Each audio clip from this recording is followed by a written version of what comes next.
kala ko noon, hindi ka kumakain-kain ba? Kasi nagtatanong ako, di ba, tuwing papasok ako sa trabaho. Sabi ko, babe, anong gusto mo? Merienda, mamaya. Hindi, okay lang, babe. Okay lang ako. Ganun-ganun ka. Tapos, sabi ko naman, sigurado kaya, anong oras pa ko uwi?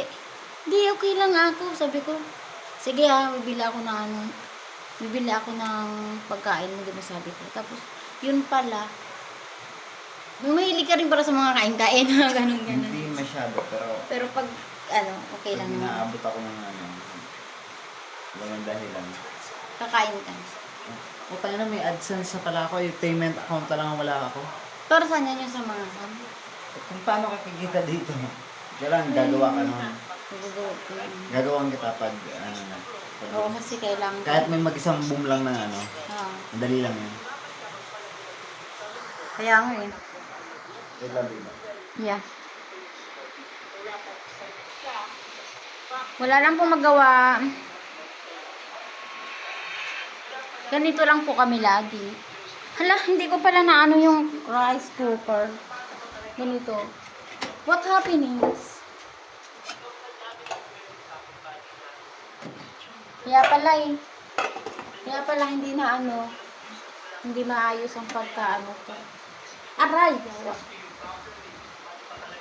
Nagluluto pa ako guys ng kanin. Bale, bumibili lang po kami ng ulam sa labas. And today today nga, ganun, ay, umuulan na naman po sa labas, raining.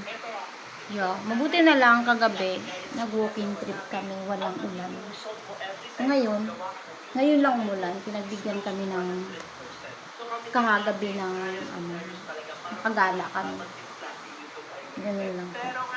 Kasama ko yung aking pinaka-special at pinakamamahal na asawa. So, lahat na rin, friends. Ganun. Yun. Yan. Yan ay isang guard. Guardian niya. Ay, ibig sabihin, dito kami ngayon sa, ano pangalan ito? Barracks? Yeah. Parang barracks na rin. Haunted house. Haunted house, ganun po. Bakanting lote na may building. Kami lang yung tao. Oo, kami lang. Tingnan mo yung labas Pagkagabi, may mga kwarto dito, may kumakalamog sa taas, dito sa kabilang kwarto. Hinahaya lang namin. Lang yun, ng tingnan mo yan. Oo, nang nagpa-block tatakot. Pero hindi naman kami natatakot eh. Okay lang. Kapag may, nagparamdam sa akin, yung ginagawa ko, hinahamon ko. Kaya wala na. Ibang putukan yung hinahamon ko sa kanya. Tutut. Grabe Kung hindi tutot, jurut-jurut. Yan ang takot sila sa salitang ganun. Takot Tapos sila. tumatahimik din sila. Ako nga pala yung niya. Hindi man kami kasal, pero parang tinuturing na rin na ganun. Jowa, asawa, or friends. Ganun. Kasi chill lang naman kami. Ito po yung, papakita ko yung place sa inyo. Ito po, napakadilim po yan. Ayan, parang abandonado nga po. Ganun. Pero hindi naman po kami natatakot. Ganun.